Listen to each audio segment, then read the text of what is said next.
बिस्मिल्लाहिर्रहमानिर्रहीम। अब हम अगले सिस्टम को ज़रा सॉल्व करते हैं। Now we are going to solve the next system of two bodies. Okay, two body problem. Two body problem के अब हम नेक्स्ट केस को सॉल्व करने जा रहे हैं। अब इसमें क्या शरारत की गई है, इसमें ज़रा शरारत ये की गई है कि एक बॉडी को उठा के ना टेबल पे रख दिया गया है, yes, दूसरी को हैंग कर दिया गया है। yes, जूम करके लटका देख दिया लेते हैं। जी हाँ, अब आप देख सकते हैं कि ये जो बॉडी है ना, हालांकि ये बॉडी हल्की है, ये M1 है, ये M1 है, ठीक है, और ये M2 है। yes, sir, आपने अब ये बात आपको देखते साथ ही आपको ये पता चल जाना चाहिए कि अब की बार M2 बड़ा है M1 से, M1 छोटा है। yes, sir, और इस केस में क्या था, M2 छोटा था, हाँ M1 बड़ा था।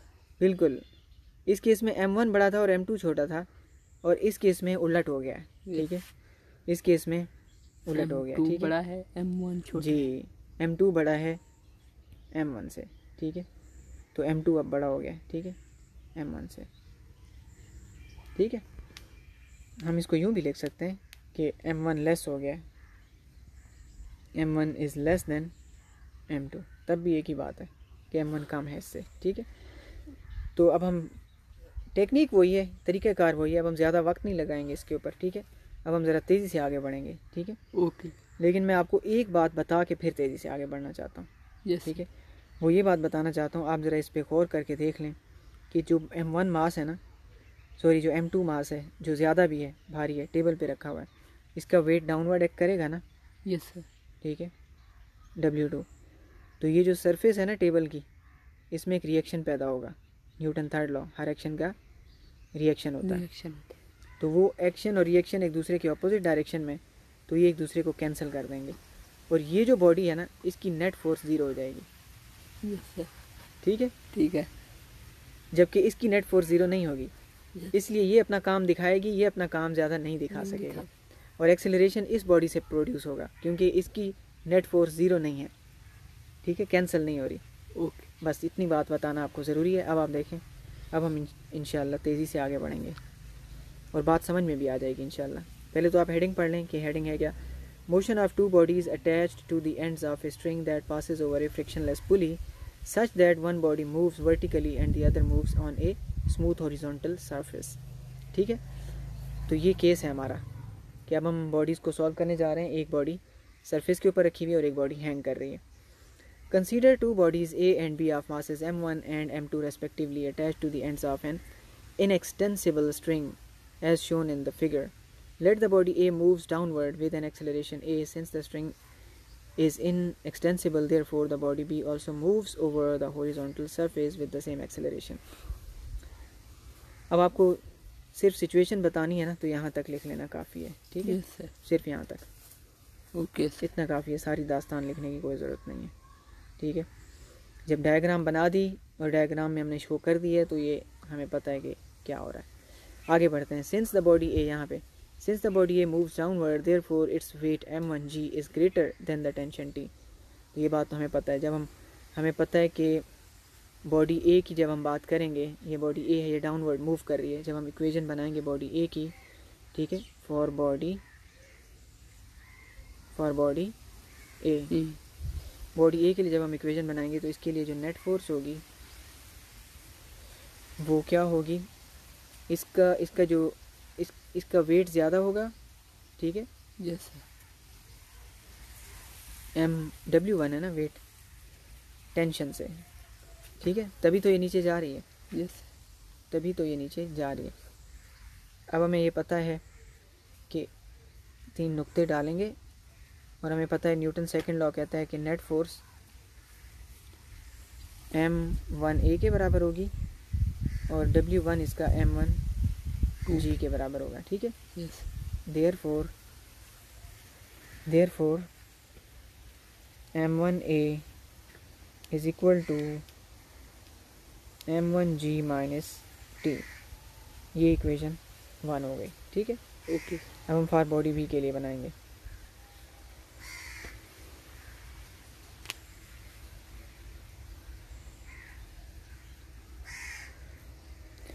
और बॉडी B पर हमें पता है कि नेट फोर्स ज़ीरो है, ठीक है, हम लिखेंगे सिंस। अब बॉडी बी के बारे में हमें पता है कि इसकी नेट फोर्स 0 है। हाँ, इसके ऊपर वर्टिकली नेट फोर्स 0 है। Yes sir. ठीक है, वर्टिकली ये बात जो है ना वो मुझे यहाँ कहनी चाहिए थी। इसकी अपनी फोर्सेस कैंसिल होकर 0 हो रही हैं, इसकी अपनी नेट वो 0 है, जबकि इसके ऊपर एक फोर्स एक्ट कर रही है, वो टेंशन है। ठीक है, यस सर। टेंशन वाली फोर्सेस पे एक्ट कर रही है। इन दो फोर्सेस का नेट 0 है।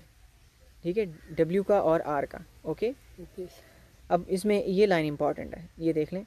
एज बॉडी बी यहाँ पे लिखनी चाहिए, ये लाइन यहाँ पे नोट्स बनाएंगे तो आप लिख दीजिएगा। As body B has no vertical motion, क्योंकि बॉडी बी में कोई ऊपर नीचे हरकत नहीं हो रही। बॉडी बी ऊपर नीचे वर्टिकली मूव नहीं कर रही, ऊपर नीचे नहीं जा सकती ना, टेबल पे ही रखी हुई है। हॉरिजॉन्टली तो मूव कर सकती है, इस तरह तो नहीं कर सकती। ये वर्टिकल कहलाता है और ये हॉरिजॉन्टल कहलाता है। ठीक है, ठीक है बेटा, तो वर्टिकल जो इसके ऊपर वर्टिकल फोर्स है वो 0 है।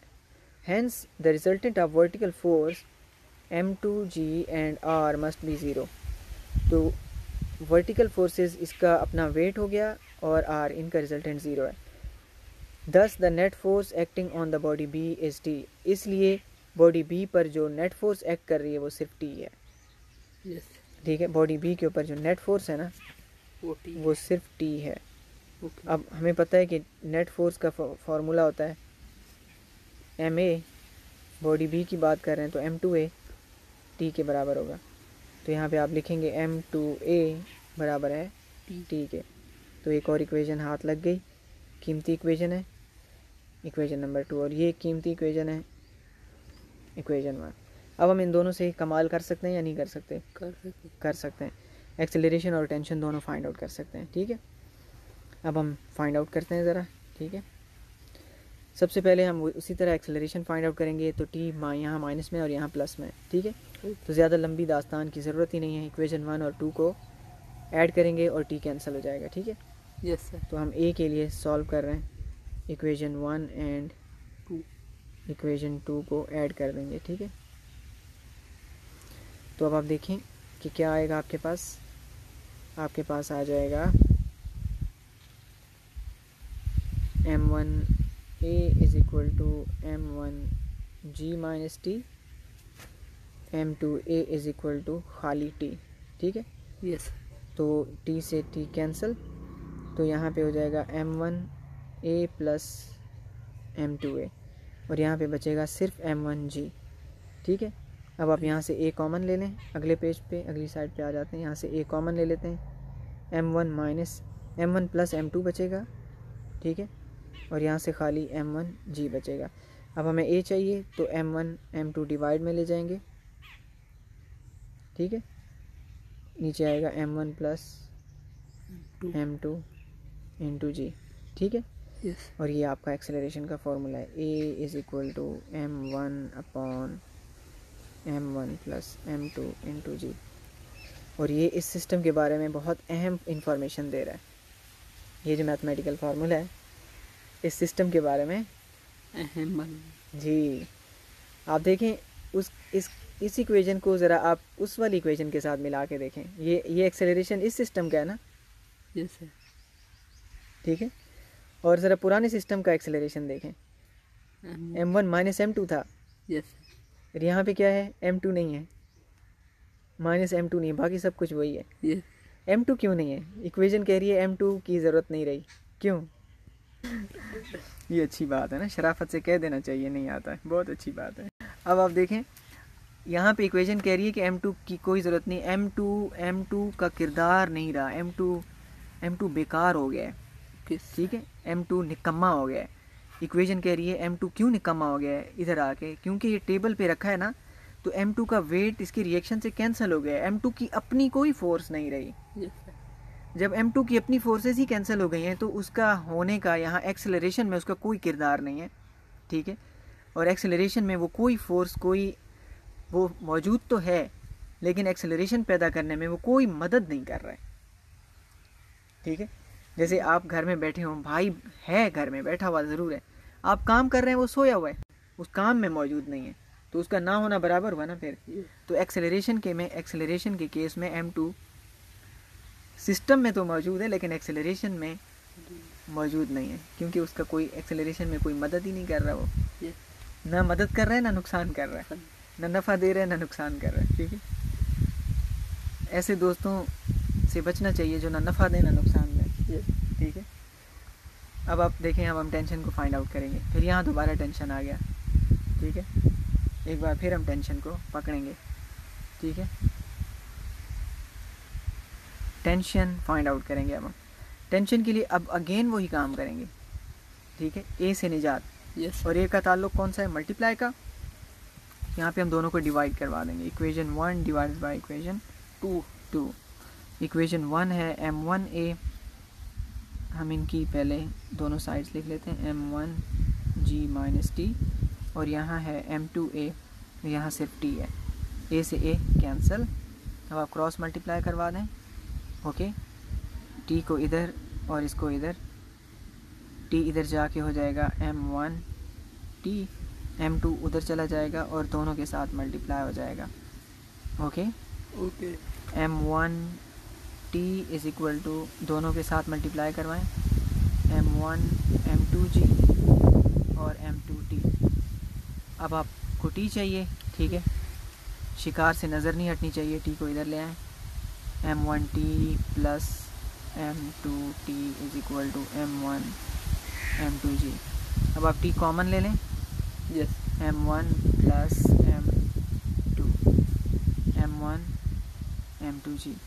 t चाहिए m1 m2g upon m1 plus m2।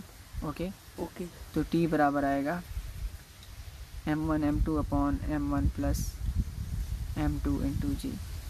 बहुत इंटरेस्टिंग दास्तान बयान कर रही है। अब आप t की इक्वेशन को देखें, ये क्या कहती है। इसमें m2 है। Yes. ठीक है, इसमें क्या नहीं है जो पिछले सिस्टम में था t की इक्वेशन में। ठीक है, एक नज़र फिर गौर से देख लें। ठीक है, इस t की इक्वेशन को देखें जो इस सिस्टम की है, और अब आप वर्टिकल वाली इक्वेशन को देखें, क्या फ़र्क है दोनों में। इसमें 2 1. शाबाश, दो का इसमें फर्क है। बिल्कुल आपकी शिकार वाली नज़रें हैं। Yes. Sir. फिज़िक्स में बहुत इंपॉर्टेंट होता है ये। इस सिस्टम में 2 है इक्वेशन में, टेंशन की इक्वेशन में, और यहाँ 2 नहीं है। इसका मतलब ये हुआ कि सब कुछ सेम है, लेकिन एक मास को टेबल पे रखेंगे तो इसका जो टेंशन है ना वर्टिकल के मुकाबले में आधा हो जाएगा। Okay. ठीक है, Okay. आधा हो जाएगा। ये इक्वेशन ये कह रही है, और ये इक्वेशन ये कह रही है कि m2 टेंशन के लिहाज से बेकार नहीं है। टेंशन पैदा करने में इसका किरदार है, बिल्कुल है। आप देख लें इधर टेंशन में ये क्या मदद कर रहा है, देखें, टेंशन पैदा करना है। अगर हम इस बॉडी को यहाँ कट कर देते हैं, ठीक है, Yes. Sir. साफ़ करके बताता हूँ आपको, क्लीनिंग करके कॉन्सेप्ट को देखें। अगर हम कैंची से इस रस्सी को यहाँ काट दें और इस बॉडी को अलग कर दें, Yes. ठीक है, तो बताएं कि ये वाली जो बॉडी है ये फ्री फॉल करेगी या नहीं। Correct. फ्री फॉल करेगी, ये तो गिर जाएगी, और रस्सी में जी। कोई टेंशन नहीं, टी एकदम ज़ीरो हो जाएगा। Yes. Sir. ये बॉडी एक्सेलरेशन में तो कोई मदद नहीं कर रही, Yes. Sir. लेकिन टेंशन में इसका होना बहुत ज़रूरी है। अगर ये ज़ीरो हो गया, अगर मैं इसको काट देता हूँ, तो मेरी इक्वेशन मुझे क्या कहती है, तो मेरी इक्वेशन मुझे कहती है, ये देखें, अगर मैं इसको ज़ीरो कर देता हूँ, m1 इधर ज़ीरो कर देता हूँ, तो पूरी इक्वेशन क्या हो जाएगी, ज़ीरो हो जाएगी। Zero हो जाए. ठीक है, Okay. बाकी वैल्यूज़ जितनी ज़्यादा हों, टेंशन उसी वक्त ज़ीरो हो जाएगा। Okay. ठीक है, ठीक है. तो इसका मतलब m2 का होना ज़रूरी है, जरूर. इसका होना भी काफ़ी है। कभी कभार हम लोगों को कह रहे होते हैं बेकार बेकार, पास लोगों को अल्लाह ने किसी लायक नहीं बनाया, लेकिन उनका होना भी बड़ी बात है। हर इंसान की एक वैल्यू है, हर चीज़ की एक वैल्यू है। ठीक है, कोई चीज़ बेकार नहीं है, यूज़फुल इन्फॉर्मेशन। अब इसके साथ ही हमारा ना ये टॉपिक कंप्लीट हो जाता है। ठीक है, spring mass system and everything, ये फर्स्ट ईयर में भी है। ठीक है, कॉलेज की बुक्स में भी होता है, इसलिए इसका लेक्चर मैंने पहले भी बनाया हुआ है कॉलेज वालों के हिसाब से। ओके, फर्स्ट ईयर फिज़िक्स में रूमी लैब में। Yes. ठीक है, आप वो भी देख सकते हैं, ये भी देख सकते हैं, जो बेहतर हो, जहाँ से समझ में आए वो कर सकते हैं आप। ओके, अब हम force and momentum next topic study करेंगे। अब आपने एक क्वांटिटी फोर्स को तो अच्छी तरह समझ लिया, न्यूटन के लॉज, और आपने पूरा चैप्टर आपने देखा है। फोर्स के बारे में आपका अच्छा खासा तारुफ हुआ है फोर्स के साथ। जी, ये Yes, बात sir. सच है ना Yes. कि अब आपका अच्छा खासा फोर्स का तारुफ हो चुका है इस चैप्टर में डायनामिक्स में। आपने फोर्स को न्यूटन लॉज एंड एवरी बहुत सारे एस्पेक्ट्स और बहुत सारे एंगल से आपने फोर्स को देखा है, और मोमेंटम के बारे में भी आपने एक पूरी आप डिटेल इसके बारे में जान चुके हैं। फोर्स और मोमेंटम का ना एक रिश्तेदारी भी है, इनका एक आपस में रिश्ता है, ठीक है। मैथमेटिकल रिश्ता भी है और फिज़िकल रिश्ता भी है, ठीक है। इस टॉपिक में हम उस रिश्ते को कि ये दोनों आपस में लगते क्या हैं एक दूसरे के, ठीक है। ये बात सच है, क्वांटिटीज़ का फिज़िक्स में जो क्वांटिटीज़ हैं वो आपको पता है कि क्वांटिटी से ही पैदा होती है, Yes, sir. बगैर क्वांटिटी के पैदा नहीं होती। तो फिर जब क्वांटिटी से क्वांटिटीज़ पैदा होती हैं तो फिर उनका आपस में रिश्ता तो बनेगा ना, ठीक है। तो अब हम इन क्वांटिटीज़ को हम इनका रिलेशनशिप स्टडी करने जा रहे हैं, फोर्स एंड मोमेंटम का, कि इनका आपस में क्या रिलेशनशिप है। ज़रा इसको हम देखते हैं, ठीक है। इसको डिस्कवर करने का तरीका ये है, आप देखें यहाँ पे क्या बताया गया, आप इसमें बुक में देखें कि अगर एक ऑब्जेक्ट रुका हुआ होता है, ठीक है, ये उसकी कोई भी इनिशियल वेलोसिटी होती है, इनिशियल वेलोसिटी से मूव कर रहा है वी से, उसका अपना मास m है, तो उसका एक इनिशियल, उसको अगर मैं उसके मास को इनिशियल वेलोसिटी से मल्टीप्लाई कर दूं तो एक इनिशियल मोमेंटम बनेगा ना, Yes. उसको हम पी आई कह देते हैं। देखें इधर पी आई हो गया। अगर उस ऑब्जेक्ट ने एक्सेलरेशन पकड़ा, एक्सेलरेट किया उसने, उसकी एक फ़ाइनल वेलोसिटी हो जाएगी, लेकिन मास तो वही रहेगा। मैं उसके मास को इसकी फ़ाइनल वेलोसिटी से मल्टीप्लाई कर दूं तो एक फ़ाइनल मोमेंटम बनेगा। मैं कह सकता हूं कि ऑब्जेक्ट का final momentum m we f है, initial momentum m v i, final momentum m we f. अगर मैं इन दोनों को माइनस करवा दूं कि मोमेंटम में कितना फ़र्क आया है, तो क्या आएगा, P F minus P I, ठीक है, बराबर है एम एफ माइनस एम आई, ठीक है। ठीक है। अब मैं ये जो तब्दीली किसी ना किसी वक्त में आई होगी, इसका मैं Yes. टाइम से डिवाइड कर लूँ, रेट ऑफ चेंज आ जाएगा। दोनों तरफ टी से डिवाइड करवा देते हैं, इधर आ जाएगा rate of change of momentum,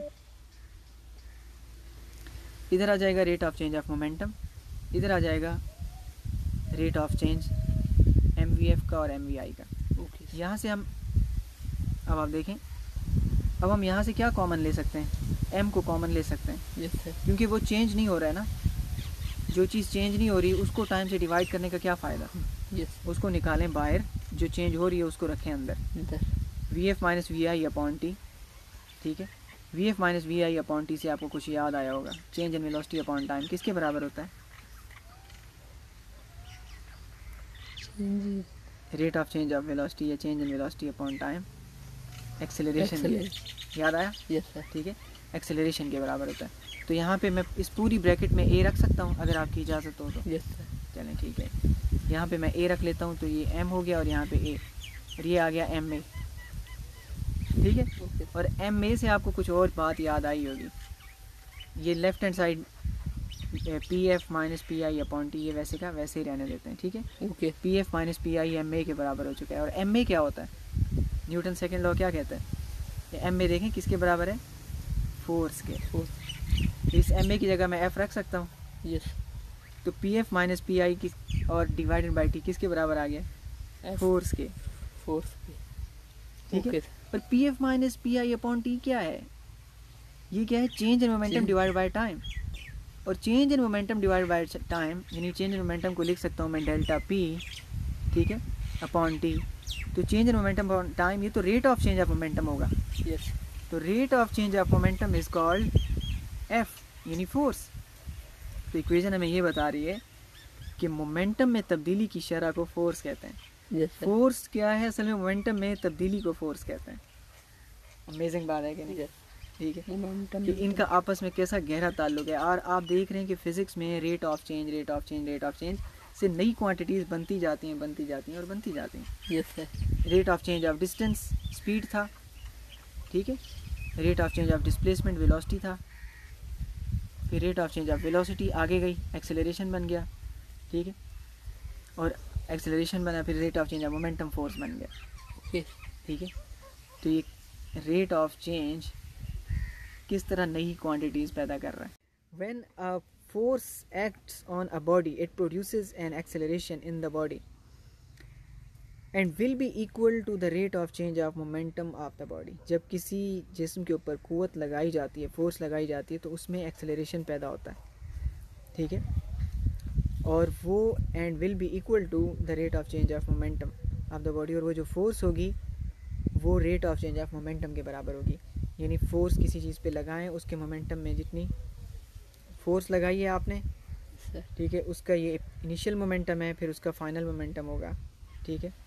तो फोर्स जो है ना वो चेंज इन मोमेंटम के बराबर होगी डिवाइडेड बाय टाइम के बराबर होगी। Okay sir. ठीक है, यहाँ से लेकर यहाँ तक जितना टाइम लगा है उसके साथ डिवाइड करके that will be your force.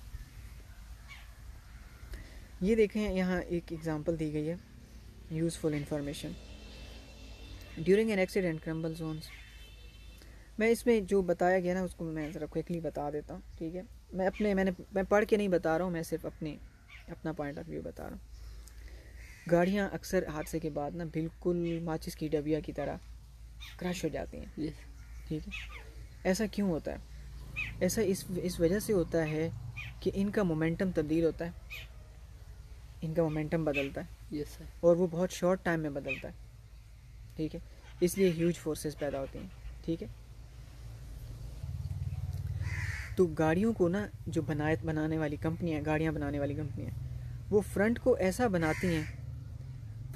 बनाती हैं कि पिच के दब जाए, Yes. इकट्ठा हो जाए, ठीक है। तो कंपनियाँ ऐसे बनाती हैं, मसलन ये ड्राइवर की सीट है यहाँ पे और यहाँ से ये ड्राइवर की सीट है, तो गाड़ी आगे से क्रश हो जाए, ये गाड़ी यहाँ तक क्रश हो सकेगी, यहाँ पे मजबूत दीवार होती है, इससे Yes. आगे नहीं, क्योंकि ड्राइवर यहाँ से फिर ड्राइवर मारा जाएगा, फिर यहाँ पे मजबूत दीवार होती है, ठीक है।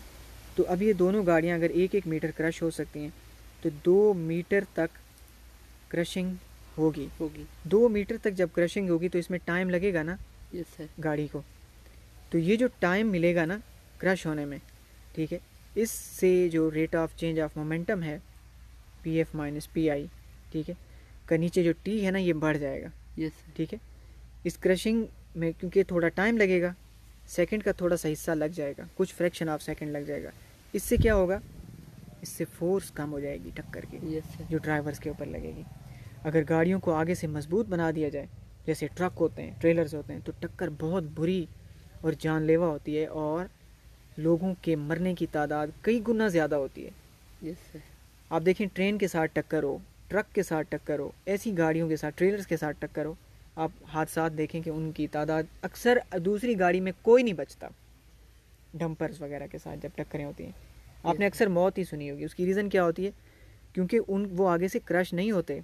यस। जब क्रश नहीं होते ना वो, तो ये T कम हो जाता है उनका। जब T कम होता है तो F बहुत ज़्यादा हो जाती है, और F बहुत ज़्यादा हो जाती है तो अंदर इंसानों का, बेचारों का कीमा बन जाता है, यस सर। ठीक है। तो ये फिज़िक्स पढ़ के हम सेफ़ गाड़ियाँ बना सकते हैं, अच्छी, जिनकी सेफ्टी अच्छी होगी, ठीक है। एक और चीज़ है वो यहाँ नहीं बताई गई, वो बड़ी मज़े की चीज़ है, ठीक है। अंदर जो आपने सुना होगा एयर बैग्स होते हैं, ठीक है। गाड़ी की टक्कर होती है ना, ये सीट के आगे यस सर। एक एयर बैग खुल जाता है एकदम, जैसे ही गाड़ी टकराती है उसी वक्त, पलक झपकने से भी कम टाइम में अंदर ब्लास्ट होता है, गैस भर जाती है, और एक मजबूत बैग गुब्बारे की तरह बन जाता है, यस। ठीक है। और वो जो सर होता है ना इंसान का, वो जाके गुब्बारे में टकराता है। अब गुब्बारे में टकराएगा वो तो प्रेस होगा, यस सर। प्रेस होगा तो T और बढ़ जाएगा, यस सर। T और बढ़ जाएगा तो फोर्स और ज़्यादा कम हो जाएगी, यस। और इंसान का सर नहीं फटेगा, ठीक है, यस। कुछ नहीं होगा, वो बच जाएगा। लेकिन अगर आप देखें कि जब सड़क पे लोग गिरते हैं, यस। ठीक है, जब सर टकराएगा तो कितने कम टाइम में पिचकेगा ना, यस सर। बहुत कम, इसलिए तरबूज की तरह टूट जाता है सर, ठीक है। और एयर बैग में बचत हो जाती है, इंसानी जान बच जाती है, ठीक है। तो ये क्रश होने वाली जगह को क्रम्बल जोन कहते हैं। ये गाड़ियों में जानबूझ के बनाए जाते हैं, ओके। Yes sir. अब हम आगे बढ़ते हैं।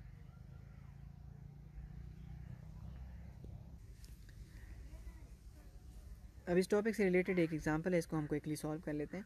A body of mass 5 kilogram is moving with a velocity 10 metres per second, find the force required to stop it in 2 seconds. 5 kilo की चीज़ है, 10 मीटर पर सेकेंड से जा रही है, ठीक है। यस। जैसे छोटा साइकिल या खिलौना कार वगैरह होती है, यस सर। ठीक है। इसको रोकना है, ब्रेक लगानी है, 2 सेकेंड में इसको रोकना है, ठीक है। Yes sir. कितनी फोर्स लगेगी, ठीक है। T 2 सेकेंड है, फोर्स फाइंड आउट करनी है। इनिशियल मोमेंटम उसका 5 kg मल्टीप्लाई बाय 10, ठीक है, 50 न्यूटन सेकेंड। न्यूटन सेकेंड भी मोमेंटम का यूनिट है, यस ठीक है, कैसे, वो मैं आपको बता देता हूँ। इधर मोमेंटम का यूनिट देखें, मोमेंटम आपको याद होगा PMV के बराबर है, ठीक यस है। सर। MV मास का यूनिट है किलोग्राम और वेलोसिटी का है मीटर पर सेकंड, मीटर। ठीक है। अब आप एक सेकंड मल्टीप्लाई और डिवाइड में एक और कर लें, मल्टीप्लाई भी करवा दें और डिवाइड भी करवा दें, ठीक है। तो ये नीचे वाला सेकंड नीचे वाले सेकंड के साथ क्या बन जाएगा, किलोग्राम मीटर पर सेकंड स्क्वायर हो जाएगा। और एक सेकंड बच गया, किलोग्राम मीटर पर सेकंड स्क्वायर फोर्स का यूनिट है, इसको हम न्यूटन कहते हैं। यस। तो और ये सेकंड वापस नीचे आ गया, ओके। तो मोमेंटम का एक यूनिट न्यूटन सेकंड भी है, ठीक है। यस। तो अब हम क्या करेंगे इसमें अब हम ना, इसमें हम ये करेंगे कि इनिशियल मोमेंटम जो खिलौना का आ रहा है उसका मल्टीप्लाई करके मालूम कर लेंगे, 5 multiply by 10। Initial momentum 5 kilo की गाड़ी, 10 मीटर पर सेकंड की वेलोसिटी, 50 न्यूटन सेकंड उसका मोमेंटम हो गया इनिशियल मोमेंटम। फाइनल मोमेंटम उसका क्या होगा, 0। 5 किलो की गाड़ी और 0 उसका फाइनल वेलोसिटी होगी, ठीक है। यस। तो ये क्या हो जाएगा, 0 हो जाएगा, तो इसका फाइनल मोमेंटम होगा 0, ठीक है।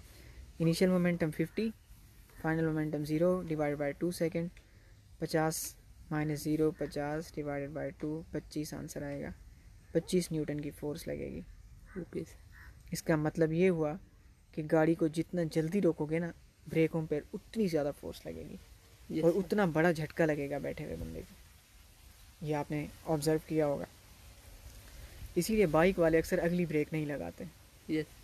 क्योंकि अगली ब्रेक में ना टी की वैल्यू इतनी कम हो जाती है, गाड़ी फ़ौरन रुकती है, फ़ौरन इतनी ह्यूज फोर्स पैदा होती है कि गाड़ी या तो स्लिप कर जाएगी या फिसल जाएगी या आगे से पिछला हिस्सा उठेगा और ठीक है गाड़ी कलाबाजियाँ खाते हुए हादसे का शिकार हो जाएगी।